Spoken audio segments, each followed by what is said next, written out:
Resistência Podcast. Aqui você tem entrevistas exclusivas, convidados especiais, discussões de artigos e muito mais sobre todo o esporte de endurance, natação, ciclismo, corrida e triatlon. Apresentação, professor Sandro Rodrigues e Marcela Margato. Chega mais e fique à vontade. Bom dia, bom dia, bom dia! Bom, salve, salve ouvintes do Resistência Podcast. Hoje eu tô aqui tomando o lugar do Sandrinho, né? A primeira vez que eu estou apresentando o Resistência Podcast, então sejam bem-vindos, espero atender as expectativas, né? Que é uma carga, assim, uma responsa de peso, tá por aqui. E hoje nada mais, nada menos do que quem está aqui comigo, com o apoio do Instituto Valorize. Logo mais a gente terá uma aulinha com ele. Eu que já fui aluna do Instituto Valorize, da primeira turma da pós-graduação, a gente está com a terceira turma. Ele que foi um dos responsáveis também pela minha prática no triatlon, né? Quando eu resolvi ser triatleta, eu fui nadar. Ele e o Sandro que me incentivaram, que me ajudaram na parte aquática. Estamos aqui com o professor Ulisses Martinho. Se apresente, seja bem-vindo mais uma vez, Ulisses. Bom dia, Má. Bom dia, pessoal. Sobre você estar representando o Sandrinho, eu acho que foi muito melhor. Acho que está muito bom. Bom dia, obrigado pelo convite. Estamos aí mais um dia, né? Mais uma vez participando da pós da Valorize, com certeza a melhor, se não única, mas a melhor com certeza, pós do Brasil em Endurance. E, bom, vou falar rapidinho um pouquinho só para me apresentar. Sou formado em Educação Física, fiz minha graduação e as minhas pós-graduações, mestrado e doutorado também pela Unicamp. Atualmente trabalho com assessoria esportiva de Endurance e treinamento de força. E trabalhei e lidei com natação por praticamente 25 anos da minha vida. Desde ter sido praticante, atleta, depois fui técnico na beira da piscina, trabalhei com master, trabalhei em academia, trabalhei com infantil. Quando fui para a área acadêmica, depois da minha graduação, trabalhei e ainda trabalho com aulas de pós-graduação, bancas de mestrado e doutorado. Enfim, a natação tá na veia. Que bagagem, hein? Bom, pessoal, então aqui no podcast a gente vai falar um pouquinho do que é abordado na aula da pós-graduação do Instituto Valorize. Agora a gente está caminhando com a pós-graduação para a parte de esportiva, né? Que a gente já teve a parte de bioquímica, de fisiologia, de testes. Agora a gente está entrando para as modalidades específicas e hoje a gente terá como modalidade aqui a natação para águas abertas e, conforme a gente já viu aqui a bagagem que essa criaturinha tem aqui, uma baita aula que eu já fiz a aula dele da pós-graduação.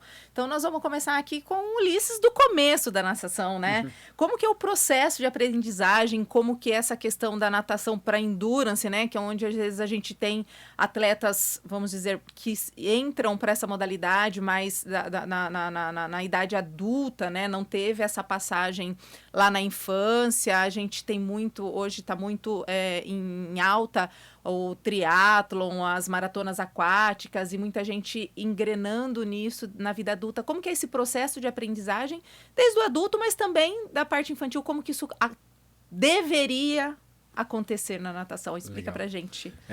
Eu amo dar aula, né, academicamente falando. Eu amo a natação porque ela tem um contexto bem atípico em relação aos outros esportes, né?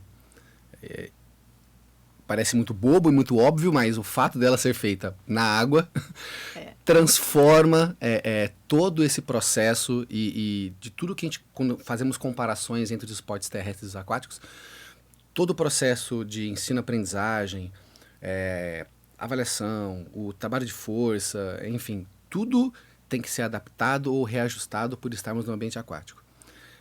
Nós somos seres terrestres, bípedes, e aí queremos meter bronca de ir para o meio aquático e aprender a nadar.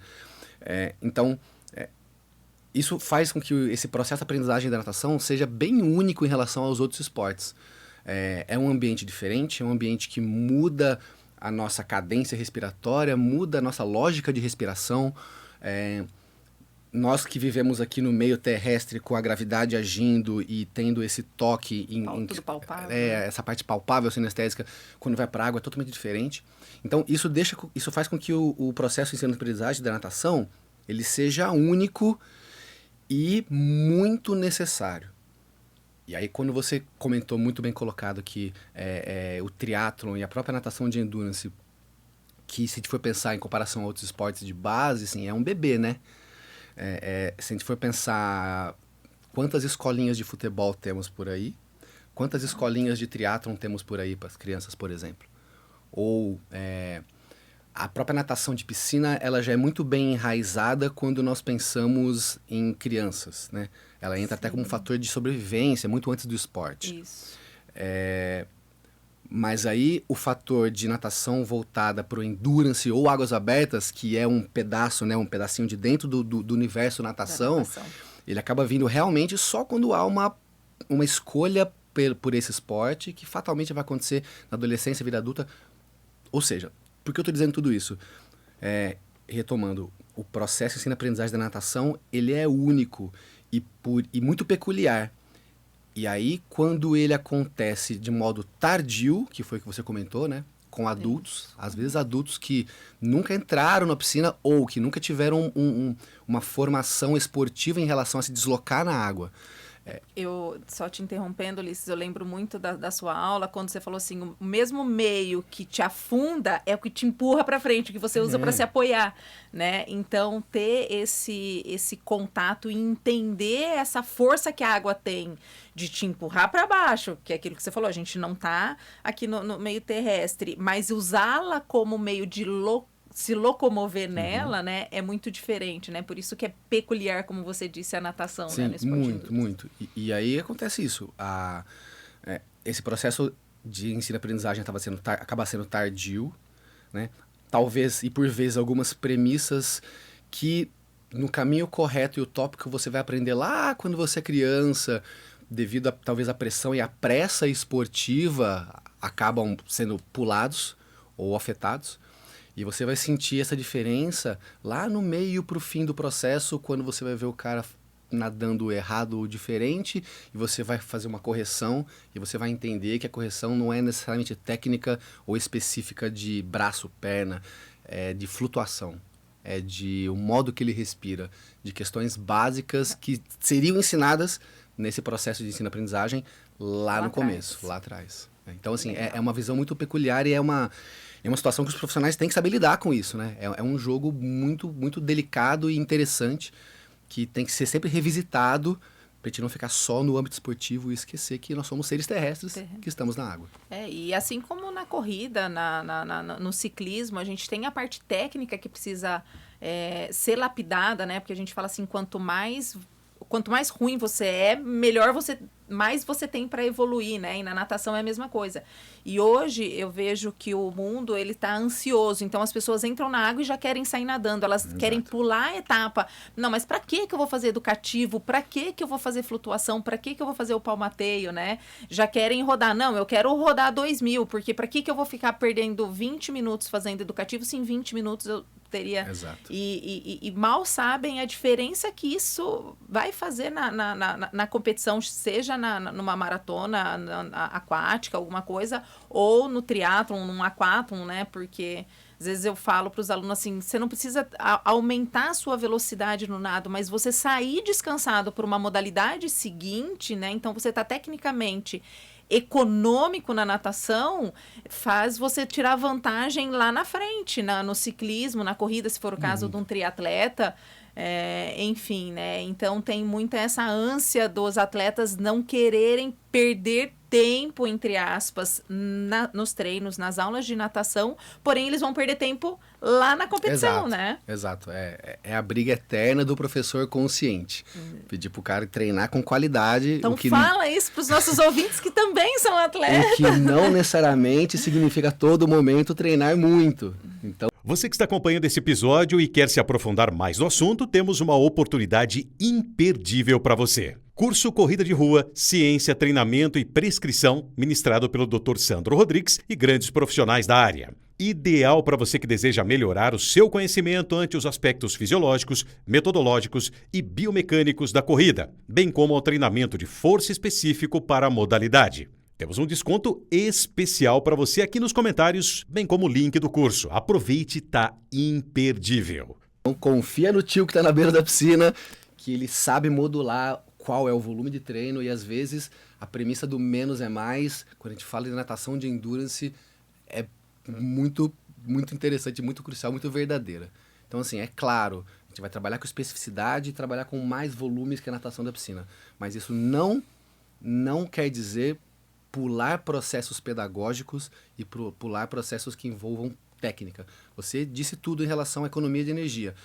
Se na corrida, que nós estamos aqui no ambiente terrestre, com a resistência do ar, que é praticamente 1000 vezes menor que a da água. Se aqui a gente fala em economia de energia, imagina num meio muito mais viscoso que se o movimento é errado, eu causo uma barreira gigantesca. Então, assim, técnica é crucial e aprendizado técnico é crucial e tem que vir, vamos ser realistas, né, comercialmente falando, tem que vir, se não antes, junto com o desenvolvimento e o condicionamento físico. Ele não pode ser esquecido. Perfeito. Bom, a gente fala muito para os nossos atletas lá na Start Move, Ulisses, que a água é a única modalidade no triatlon que a gente não breca os alunos de fazerem. Quanto mais contato eles tiverem com o meio líquido, melhor é para eles, né? Porque é algo que a gente não tem contato no dia a dia. Porque a corrida, sei lá, o ciclismo, a maioria vem da criança, é uma coisa que se você veio da infância ali, você tem uma habilidade. A corrida, você tá andando, você tá fazendo o meio líquido, você não tá com aquela respiração, conforme você falou, né? Você tá ali, você não tem a respiração, você tem que controlar a respiração, o braçado. Então a gente fala, quanto mais você tiver imerso ali na água, melhor, né? E aí o que eu venho perguntar para vocês, na pós, como é que você passa para os alunos e aqui para os nossos ouvintes a relação de, acho que 90% dos atletas que praticam águas abertas, competições em águas abertas, treinam indoor, vamos dizer, em piscinas, né?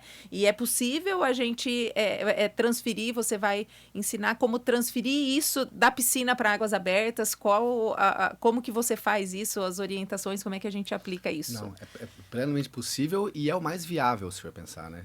É um ambiente controlado, né? Essa sua pergunta abre uma reflexão muito interessante que é isso, né? Que tem que vir do profissional de educação física, não do praticante que não é profissional, né? Águas abertas, a natação do triatlon, e aí, assim, o triatlon é uma modalidade independente, por si só, que é formada por 3 etapas. Cada etapa, por si só, quando não está vinculada, é uma modalidade. Então, você pode treinar ciclismo, você pode treinar corrida, fazer atletismo, e você pode nadar. É comum a gente pensar, e é natural, nas águas abertas, como uma coisa independente da natação de piscina. Quando, na verdade, ela está dentro da natação da piscina. Perfeito. E aí, se a gente for pirar na batatinha, né, e for para o contexto cultural, civilizatório, enfim, quando a gente pensa na história da natação, não existiam piscinas, né? As pessoas aprendiam a nadar no rio. No rio. Verdade. Então, é interessante como, se a gente for pensar que ao longo da evolução do ser humano enquanto sociedade, a gente está saindo de um lugar, a gente saiu de um lugar que é aberto para ir para um local fechado, controlado, para se ter um melhor ensino. A gente não pode esquecer desse local controlado, por mais que seja objetivo, a prática, voltar para esse local aberto. Então, às vezes, e aí, a hora que a gente vai para um contexto muito específico e técnico do ensino da natação, a gente vai para um lugar, às vezes, do aluno ter uma referência do que é águas abertas e a natação de águas abertas e só querer treinar de um jeito, né? Tá. E, às vezes, não ter essa referência sobre conceitos técnicos que...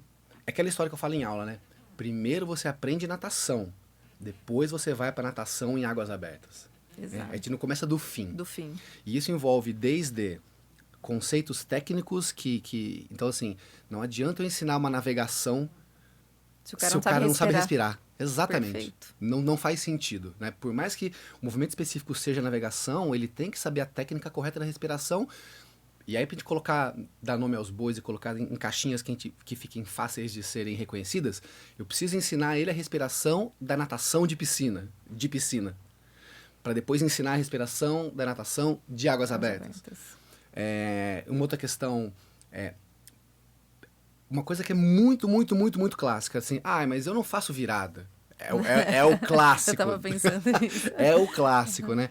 Então, quando você pensa no conceito da virada, né, da virada olímpica, que seja, né, do giro, quando esse conceito é aplicado à natação de piscina, ela ganha todo um contexto. Existe uma técnica correta de girar, propositalmente evitando perda de eficiência, aproveitando o streamline, aproveitando a propulsão, a parte submersa.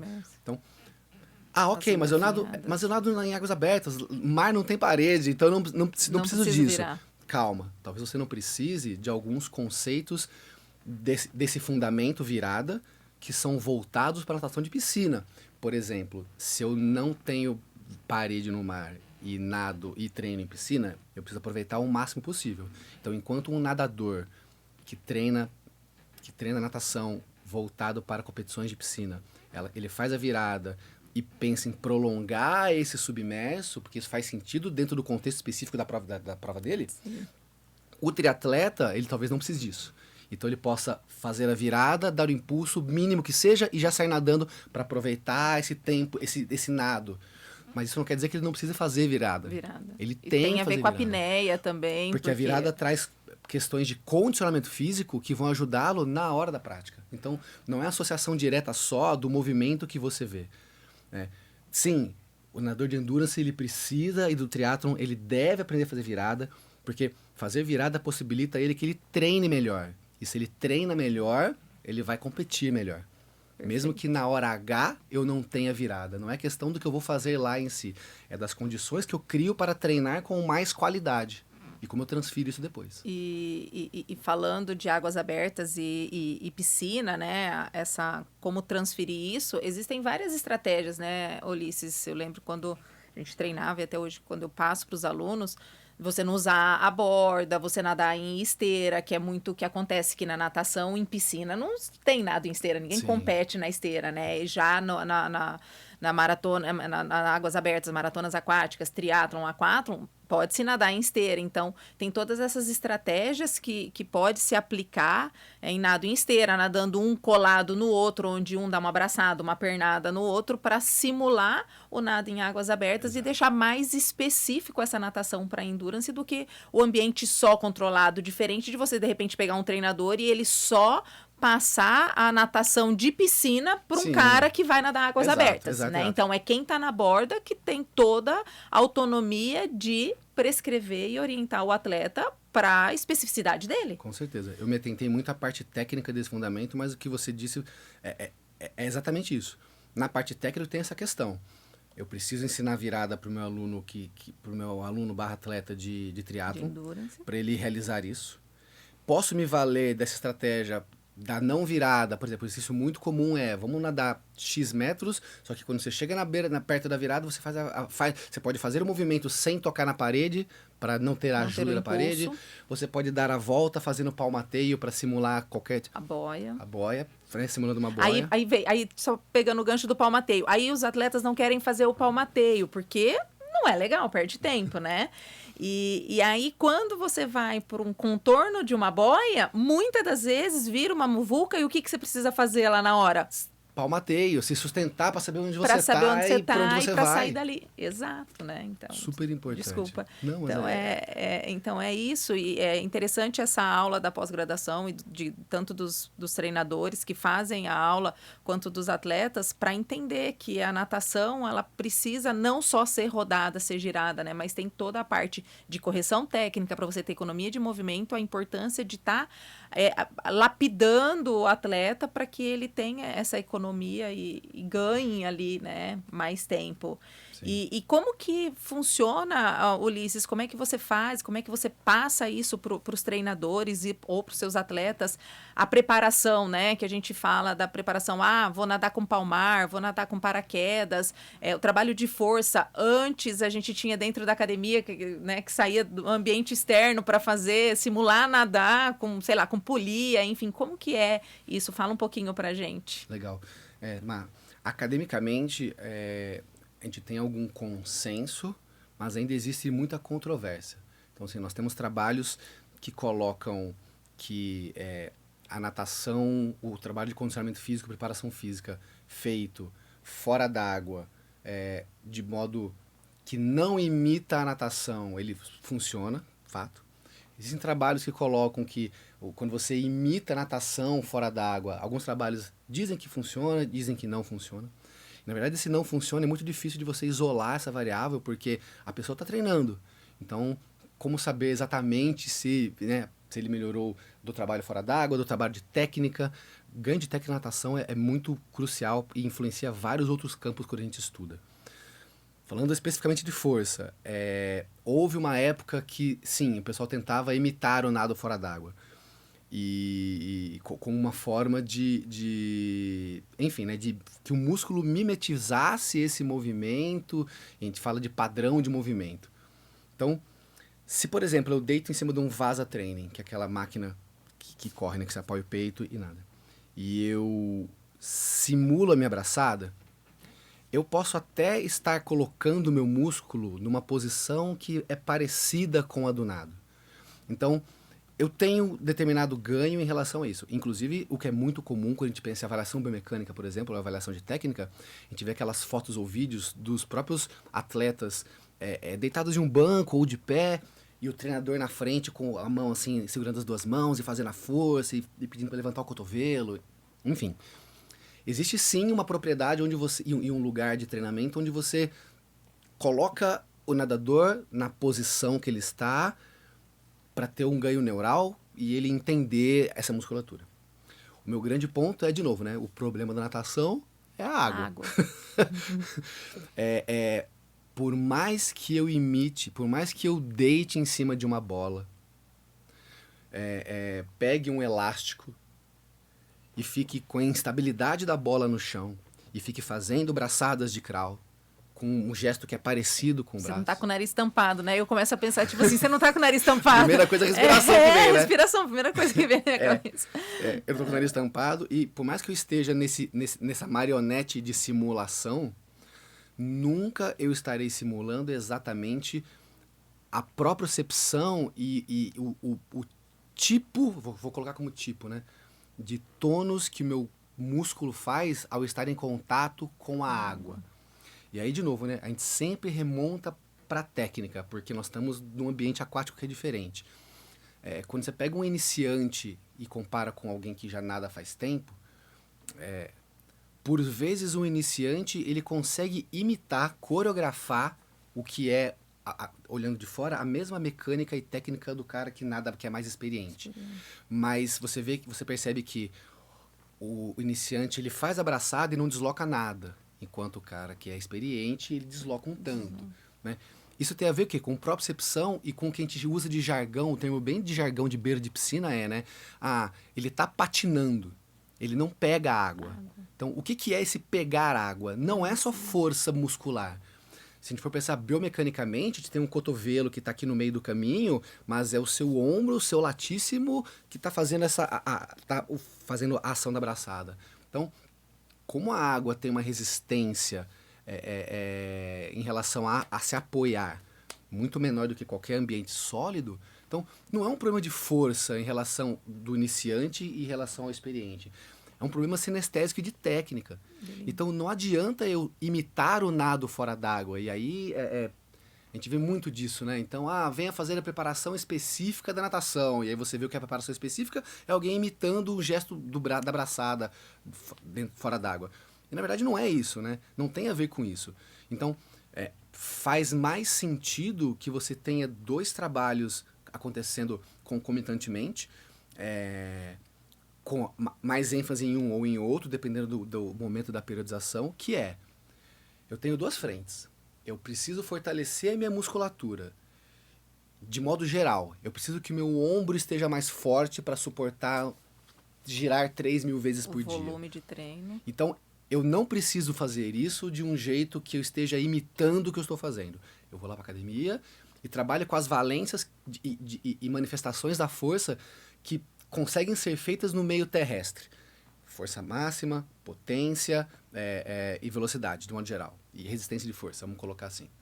Né? E isso eu consigo fazer fora d'água. Então, eu tenho essa frente onde a minha musculatura ela é trabalhada pensando nessas valências de força fora d'água. Fora d'água, com treino de força. Exato. Específico. E aí, o que realmente será um treino de força especial ou específico é eu fazer isso dentro d'água, com os implementos propícios para fazer isso dentro d'água.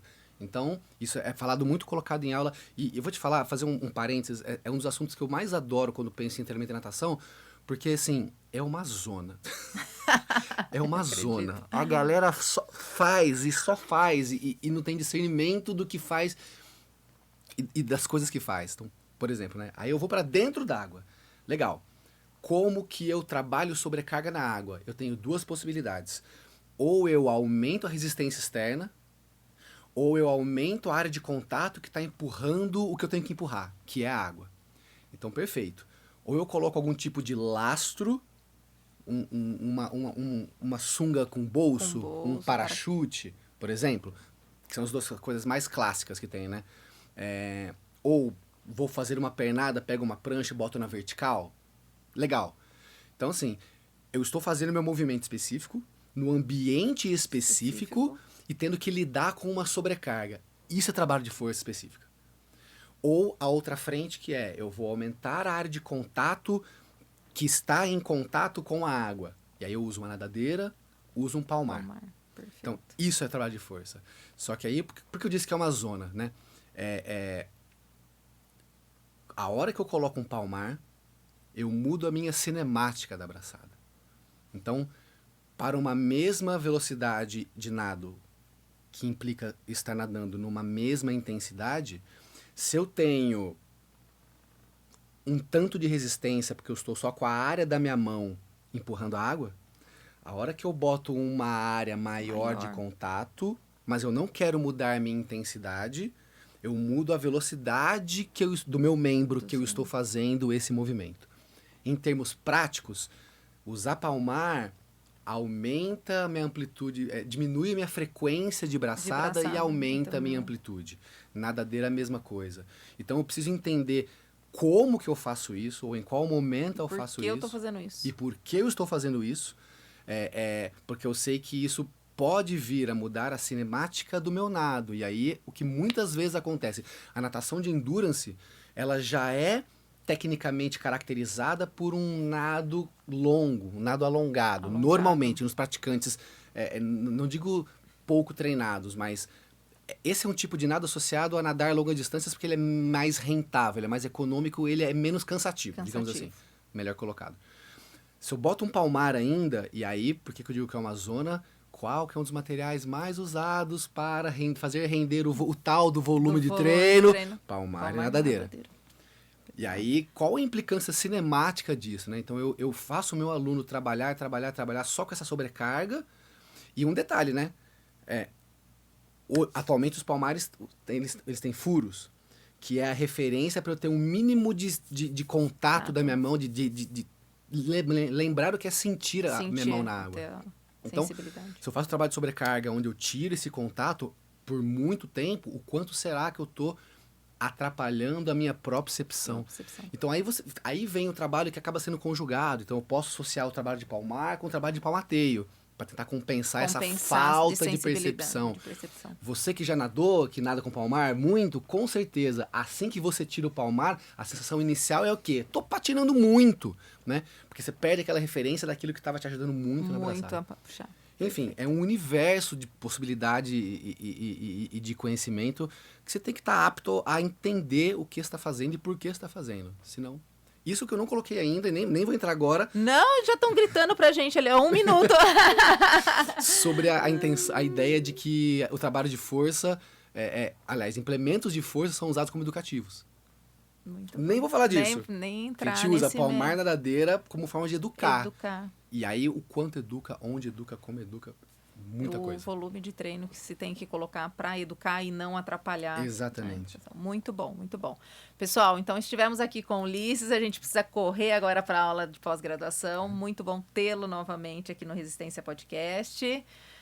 Vamos para a aula. Parabéns pelo seu trabalho, Imagina, Ulisses, obrigado. demais. Obrigada por passar sempre conhecimento para a gente. Espero que o pessoal aproveite bastante desse podcast. É um prazer. Obrigado pela oportunidade. E acho que no podcast vai ter explicadinho contatos e afins. Isso. Não, pode deixar. Deixa aqui seu contato. Bom, vou deixar o mais fácil que seria o Instagram. Isso. Então, né? ulissesmartinho.phd. Lá, acho que o contato direto é mais fácil de ver o meu trabalho. E, gente, vamos falar de natação, seja qual assunto for, falem comigo, entre em contato. Muito bom. Valeu, pessoal. Obrigado pela oportunidade. Bora lá. O Resistência Podcast tem o apoio de Emana, é ciência e performance ligados pelo fio que você veste. Instituto Valorize, excelência em pós-graduação. Avion Sports, vestindo triatletas, corredores e ciclistas. Flash Bike, ajudando você a pedalar melhor sempre. Café da Preta, o seu café especial de verdade. Resistência Podcast.